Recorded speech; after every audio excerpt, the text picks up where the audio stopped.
Hello everyone, I'm Diane. Welcome to my channel, Beyond the Sewing Room. So today I'm going to share with you a really quick video on how to make a top. So you're going to make this top from one that you already have, provided you have one in this style of course. So if you don't, maybe you could pick one up from eBay or a charity shop that fits you nicely, and this will be cheaper than buying the pattern. So the reason why I'm doing this is because I said I'd share a little video or a few videos on how to sew your own clothes for a complete beginner, and also doing it the easiest way possible. So this is how I learned when I first started making my clothes back when I was sort of 16 years old, many years ago. And I didn't start with patterns, I just took things apart and had a look at how things were made, and this is how I began. I do work from patterns now because I make samples and it's part of my job, but back then I wanted to just know how to do it the cheapest way possible on the least amount of money. So maybe there's a few of you out there in the new year who are looking to start making your own clothes. You don't want to invest a lot of money into it, you're not sure how it's going to go, and you want results fast. So please stick around if this is for you. And we're going to be making this top today, and it's really easy because it's just two pieces. So it's two pieces. You're going to use a top that you know fits you well, and you won't need lots of specialist equipment. So you will need your sewing machine. I'm going to talk a little bit about that when I get started now, and also a few troubleshooting tips for doing this. So let's get started. Now I'm going to be using this top today. It is a top that I've made myself, but as I said, you can use one that you have already or one that you've bought secondhand, but it does need to fit you. You need to know that that top fits you well. So because I make all my clothes, I'm using one that I have made, but I know it fits me well. So this one is part of my pyjama set. So I made these pyjamas, and it's an Art Gallery Fabrics jersey. So what you need to do is you need to make sure that the fabric that you are using closely matches the fabric of the top that you're copying from. So don't make a cotton top from a jersey fabric. That's going to set you up to fail, because what's going to happen is you haven't got that stretch, it won't go on, it probably won't fit, and it won't sit the same way.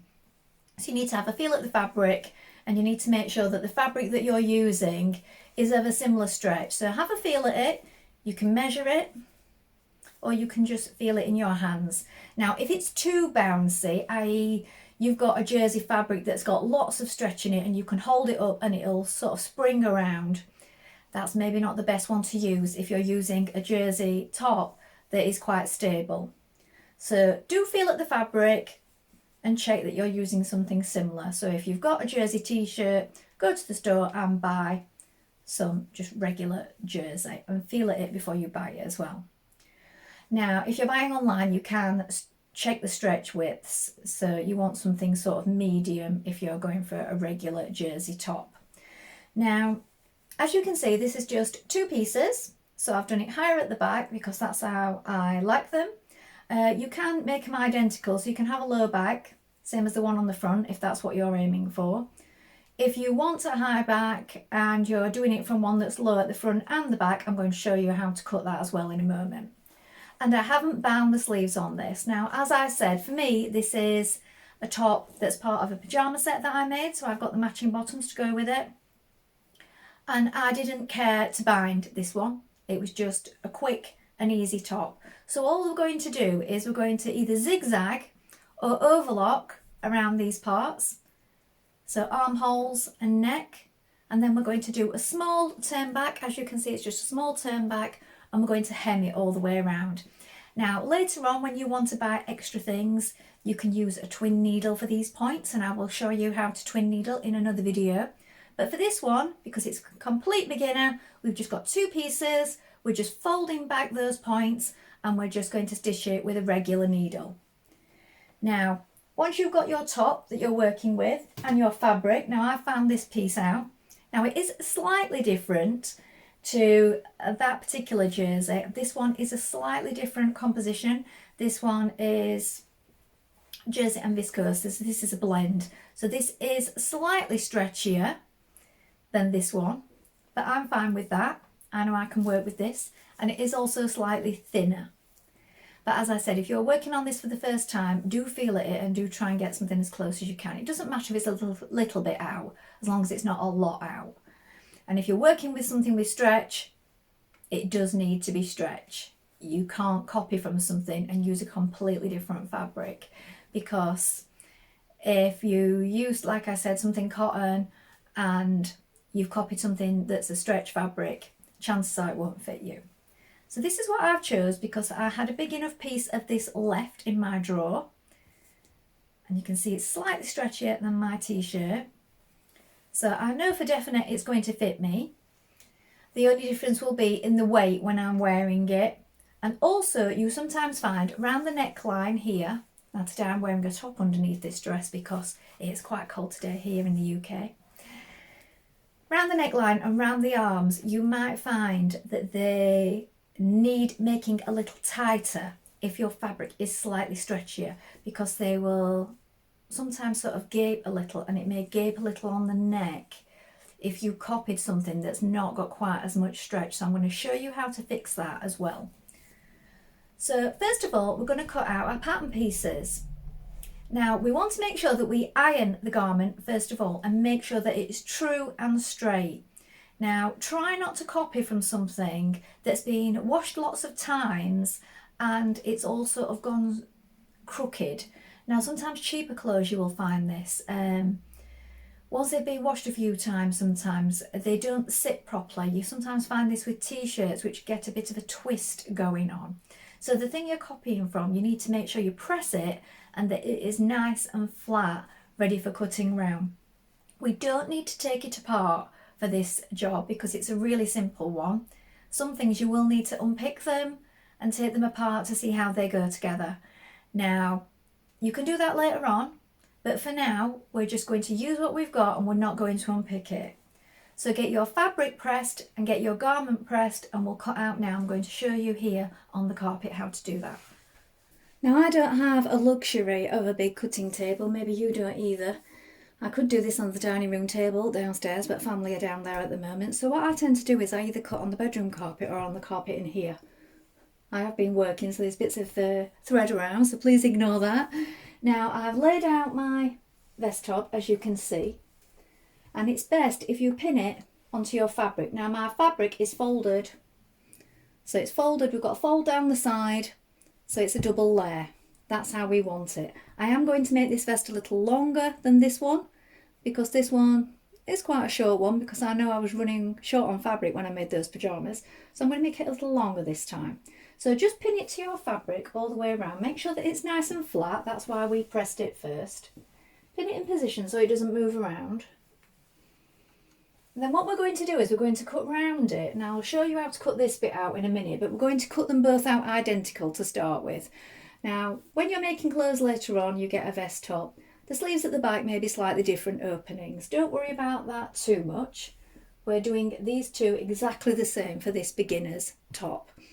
Now, we're going to cut it out like this, but what I always do after is I fold it directly in half just to check that both sides are exactly the same and that the neckline is exactly even. But for now, we're just cutting around it.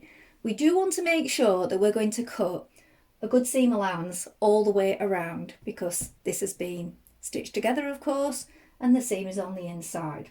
We're not taking it apart, we're just allowing the seam allowance all the way around. So up the sides and at the bottom, if you're making it a little longer, allow how much you want plus allow for the hem.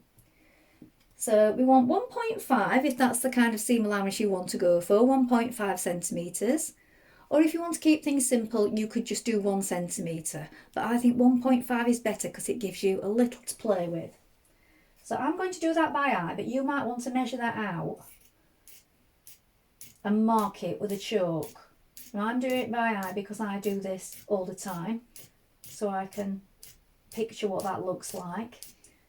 Just grab yourself a little ruler and a chalk and just do some dots all the way up if you're not sure what that looks like. And then at the bottom, cut where you want it to end. So we're going to carry on all the way around. Now at the top, you might not want to do as much as that because we're just doing this little turn back. but I will be overlocking a little bit off mine. You might just be zigzagging. If you're zigzagging, you might want to make that a little smaller. But if you're overlocking some off like I am, you may want to make it the same 1.5 again. So just keep cutting the whole way around and take your time. Now we have our pieces cut out, but obviously the front is lower. So what we can do here is mark that point, folding it back like this, make a little point with a pin. That's where the neckline's coming down to. It goes round here like this. So I've moved you up onto the table now so that we can see a bit better.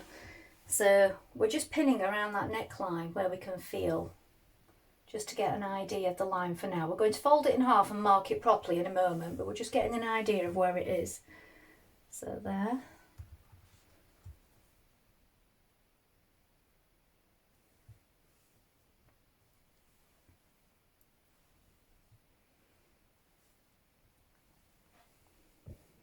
So now move our original top out of the way.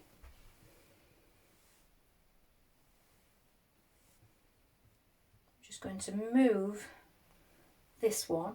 I want to make sure that we haven't caught through both layers like I have. Just move them if you have. Just set that back one aside, and what we're going to do is we're going to fold it in half. Do this anyway because you want to check your pieces. They might be slightly different. You want to get them as close as possible. Just move everything up, make sure it's level.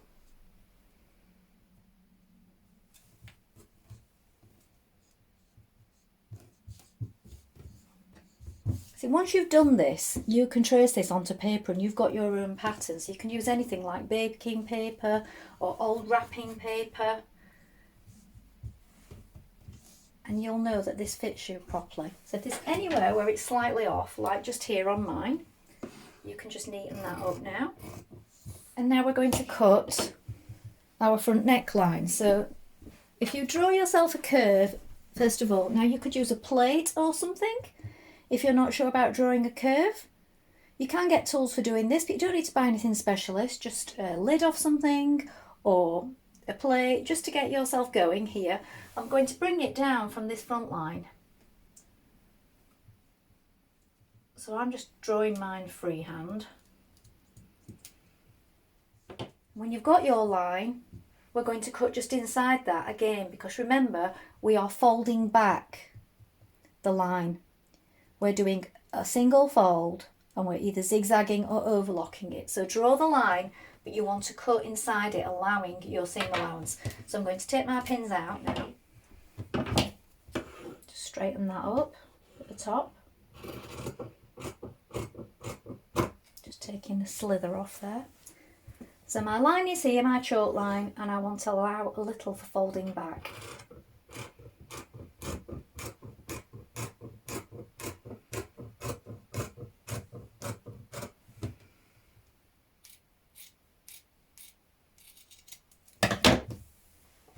There we are. So first things first, before we start sewing, we need to make sure that we change. So you want either a ballpoint or a jersey needle. You do need a jersey needle if you're sewing on jersey, because otherwise you can skip stitches, or it doesn't stitch properly, or it might feel like it's jumping around. So make sure you've got the right needle in. Don't skip this step. I mean, I did used to, when I very first started, just use a regular needle and a zigzag stitch, but you're just asking for problems. So it's best to change to the right needle, jersey or ballpoint if you're using this fabric. Change that first of all. When you've threaded up your machine, I'm just going to quickly unthread mine just so that you can see. Another thing you should do is don't pull it out like I've just done, but just for speed I did, because you pull dust up through it. Usually cut it and then pull it out. So most machines thread the same. You are supposed to have mine on here, but I don't like it on there. I have it on this one. So through here, round this bar, down through this one here. All machines are similar in the way that you thread them, but do check your manual. Then we've got this little take-up bar here, goes through there, around there, behind this one, behind this one, and then we thread it up. Under, and then take up your thread from underneath. So you will need to have filled up your spool with some of your thread before you start. So we're all set. We've got our jersey or ballpoint needle in. We're going to change to a zigzag stitch or a stretch stitch. Stretch stitch does go over and over it, so it will take longer. Consult your manual if you've got a new machine or even an old machine, but you can just do it with a zigzag stitch. You can do this, all of this on an overlocker if you've got one, but you may not have one if you're a beginner. So zigzag stitch, and then make the stitch length smaller. Make the zigzag width really small also, so that's sort of between 0 and 1, so 0.5 or maybe just under that really. So there is a zigzag there, but it's barely noticeable, but it will make it so that you don't get snapping when you stretch on it. So what we're going to do is we're going to take our two pieces and we're going to sew them together. So you want your back and your front that you've just cut out. I'll show you on the table. So we've got our front piece and our back piece that we set to one side. We're going to place them right side facing, so one on top of the other, like this. I'm going to join the shoulders first of all. So just pop a couple of pins in, like this. I'm going to stitch those shoulders together. So whatever seam allowance you allowed when you cut round your pieces. So I allowed 1.5, so mine's a 1.5 seam allowance. If you only allowed a centimetre, you're only doing your seam 1 centimetre. So you do need to make sure that you're consistent with this. Now on your machine, on most machines, you've got this little guard here. And here, look, on mine, if I line up that raw edge with this part here on the plate, that is 1.5 because it's got the measurements on it.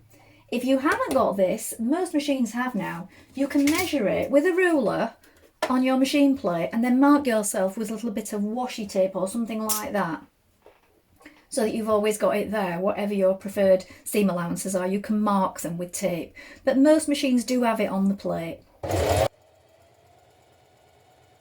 Stitch it, back tack at each end, and then cut it off. We're going to do that on both shoulders. Now pin down each side, so your side seams together in the same way, and stitch those seams again with your preferred seam allowance, either 1.5 or 1 centimetre for the seam. Now I'm just overlocking up the sides and across the top of the shoulders. So now you can see I've got my necklines overlocked all the way around, my sleeves and my seams. Now you might be saying, well, I haven't got an overlocker. Well, that's okay because you can just zigzag stitch it. So I'm going to show you how to do that now. I have a bit of scrap fabric here. So what you want to do is make sure you're still on the zigzag stitch. You're going to make the width, so my width is up here on my machine. Yours might be slightly different, so do check the manual. You're going to make that bigger, so about 4, and the length, make it smaller still.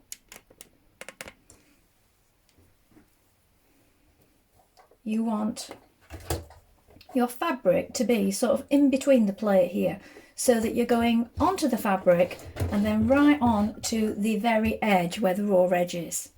And you're just going to stitch down the side like this. And what you get then is this sort of scalloped edge on the edge of your fabric, and that gives the same sort of effect that you would get if you overlock it. It keeps in your raw edges, and also when we turn it back you've got that nice finish and it's still got that stretch in it. So you can do it like that all the way around. If you haven't got an overlock, you can do that on each seam, and you can do it around the neckline pieces. So the neckline, front and back, and also around the sleeves. Because jersey doesn't really fray, you don't have to do this at all if you don't want, if you're just working with jersey. but it does give a nice finish on the inside. So once you've done that, we're going to go back to our original stitch. So back to 0.5 or just under 0.5 with the width, and we're going to sew around the armholes and the neckline. So to do that, we're just going to turn it back, and it doesn't want to be too much. Remember, if you've done a 1.5 seam allowance and then overlocked it, you will have taken some of that away, so you'll be down to probably 1 centimetre now, or just over 1 centimetre. If you've just done 1 centimetre, then that is what you're turning back. So just like this, working from the wrong side, we're going to stitch all the way around. Now you can pin it first. You have got some give. Although it's on a curve, with it being stretched, there is some give in it, so it will work with you. So just take your time and keep it even the whole way around, and that will make sure that your shoulders are the same width on each side.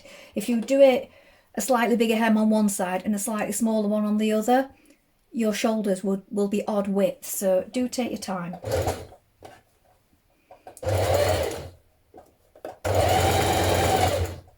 As you can see, that's both my sleeve openings folded back on both sides. Check they're even. And now we're going to sew around the neckline. So start from one of the shoulders, and you're doing exactly the same thing again, just folding it back. Again, take your time, try not to pull on it as you go, just let it go to it. You don't want to be stretching it as you sew it, because around the neckline that will make it sort of hang funny. Now you're just going to turn up the bottom of your hem, however deep you want it, and just sew around the hem. Now you can zigzag or overlock it first and then just turn it up once, or if you'd like, what you can do is you can fold it under and then fold it under again, and you'll have that nice flat finish, and you don't need to use a zigzag or an overlock then. So just fold it twice and pin it and then stitch it in place. In another video I will show you how to use a twin needle, but for this one we're just using our regular single needle. Now when we've done all this, we're going to give it a press, and when I say give it a press, what I mean is put it flat on the ironing board, put the iron on a medium heat or whatever heat is suitable for the fabric you've used, and just hold it on in each place. Don't move it around because this will stretch it. So you just hold it on in each place just to set those seams and those bits that you've turned back. So here is the finished top.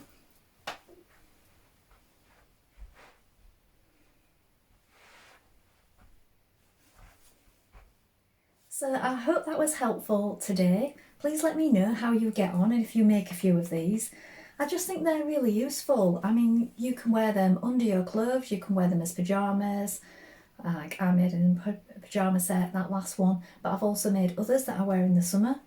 And I will show in future videos how to do binding on the neckline and on the shoulders, armhole, sorry, in future, in case you'd rather do it that way, and that gives a more professional finish. And also if you're using cotton or other fabrics, how to make them with darts and also bind the sleeves. And you can also make your own binding, so I'll show you how to do that as well.